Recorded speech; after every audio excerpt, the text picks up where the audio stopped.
बचपन यानी 18 के आसपास ताकत और समय दोनों है, लेकिन पैसा नहीं है।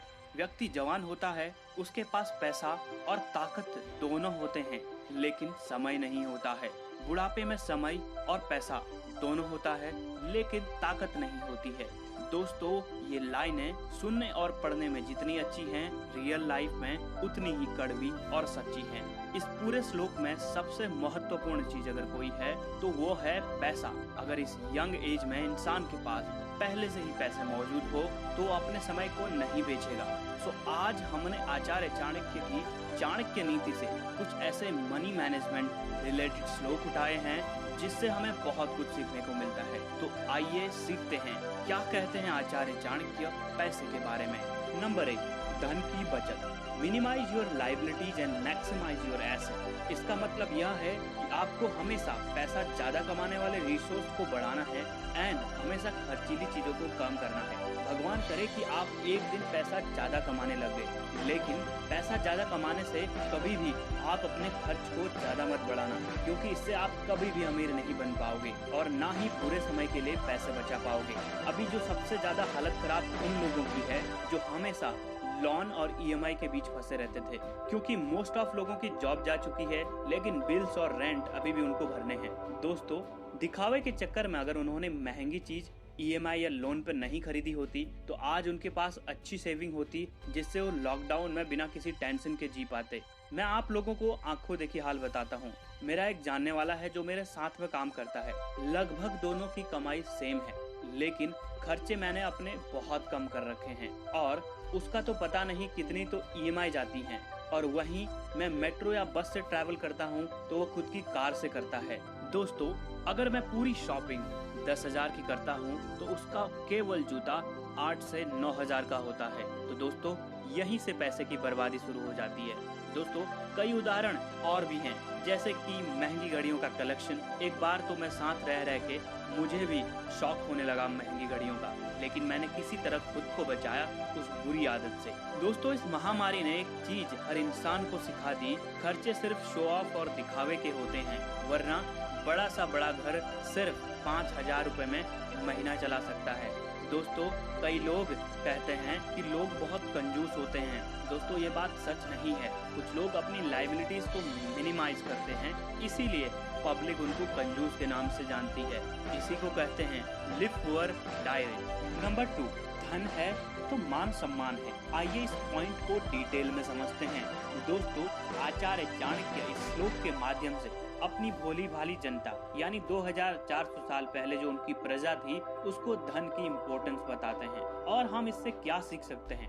इफ अगर आज के टाइम पे किसी इंसान के पास धन है तो वह लगभग इस पूरे दुनिया में सारी चीजें हासिल कर सकता है। अगर आपने कभी ये ऑब्जर्व करने की कोशिश की हो कि अगर हम अपनी लाइफ में तरक्की नहीं करते, यानी एक टाइम आने के बाद हर इंसान को पैसे कमाने होते हैं, तो अगर अपनी सोसाइटी या घर वालों के द्वारा फिक्स किए गए स्पेसिफिक टाइम में आप अगर पैसे नहीं कमाओगे तो आपको आपके घर वाले भी बातें सुनाना शुरू कर देते हैं। दोस्तों, पूरी चाणक्य नीति में कहीं भी चाणक्य ने ये नहीं लिखा कि पैसे के बिना खुश रहा जा सकता है। अब मैं आपको यह बता दूं कि आजकल की सोशल मीडिया प्लेटफॉर्म जैसे यूट्यूब, टिकटॉक और भी तमाम प्लेटफॉर्म्स हैं, जिसमें कुछ लोग इमोशनल वीडियो बना के सेल करते हैं, यानी आपके इमोशन के साथ खेलते हैं। कुछ पॉजिटिव सी वीडियो, यानी जो सिर्फ दिखने और सुनने में पॉजिटिव लगती हैं, लेकिन रियल लाइफ में उनका कोई काम नहीं है। फॉर एग्जाम्पल, पैसे से हैप्पीनेस नहीं खरीदी जा सकती है, या फिर पैसे से प्यार भी नहीं खरीदा जा सकता है। दोस्तों, मैं आपको एक चीज क्लियर कर दूं, आज के टाइम पे इंसान बगैर पैसे के नहीं जी पाएगा। ऑक्सीजन और पैसा दोनों बहुत जरूरी है। दोस्तों, आपके लिए खुशियाँ क्या हैं? जैसे कि आपके बच्चे अच्छी एजुकेशन ले सकें, अच्छे घर में रहे, बसों में धक्के खाने की बजाय खुद की कार हो, और अगर नहीं भी है तो इतना पैसा हो कि आप टैक्सी ले सकें, अपनी फैमिली के साथ वेकेशन पे जाना, पेरेंट्स को अच्छा ट्रीटमेंट देना, और वो सारे काम जो आप कभी ना कभी करना चाहते थे। तो दोस्तों, इसमें हर जगह क्या काम आ रहा है? पैसा। दोस्तों, आज के बाद जो भी कहता है कि पैसा सब कुछ नहीं है, या फिर कुछ लोग कहते हैं कि पैसा अमीर आदमियों के पास होता है क्योंकि उनके पास पाप की कमाई है, उन लोगों से आज ही दूरी बना लो, क्योंकि ना ही वो कभी अमीर बन पाए, ना ही आपको बनने देंगे। तो आचार्य चाणक्य भी यही समझाने की कोशिश करते हैं कि पैसे की रियल लाइफ में कितनी वैल्यू है, कितनी जरूरत है। चलिए आगे बढ़ते हैं। नंबर 3, गरीबी एक रोग है। एंशिएंट इंडिया यानी 2400 साल पहले आचार्य चाणक्य यह चीज इसलिए कहते थे कि ये समझा जाए और इस पे काम किया जाए ताकि वो अपनी प्रजा की गरीबी को मिटा सके। लेकिन हम इससे क्या सीख सकते हैं, क्योंकि गरीबी आज भी उतनी ही एग्जिस्ट करती है जितनी की पहले। हो सकता हो थोड़ी बहुत कम हो गई हो, लेकिन गरीबी आज भी है। गरीबी की डेफिनेशन को समझने की कोशिश करेंगे।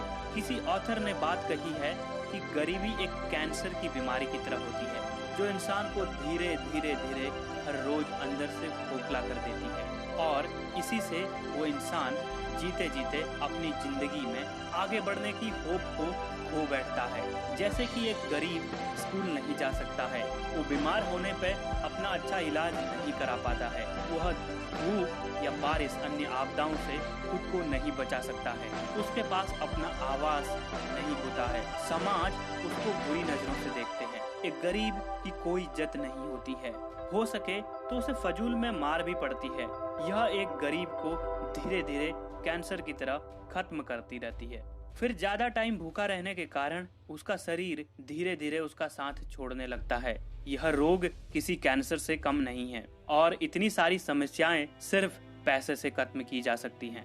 दोस्तों, पैसे कमाने में पीछे ना रहें। अगर आप ज्यादा पैसे कमा रहे हैं तो गरीबों की गरीबी को मिटाने में हेल्प करें, हमारे देश को सक्षम बनाने में हेल्प करें।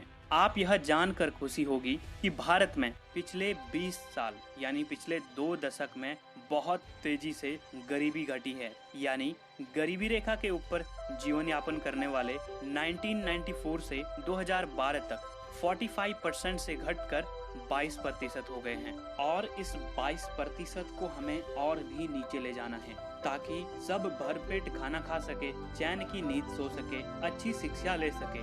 विजडम टीवी आपको इमोशनल वीडियोस दिखाकर मोटिवेट नहीं करता है, बल्कि आपको फैक्ट और सच बताता है। चैनल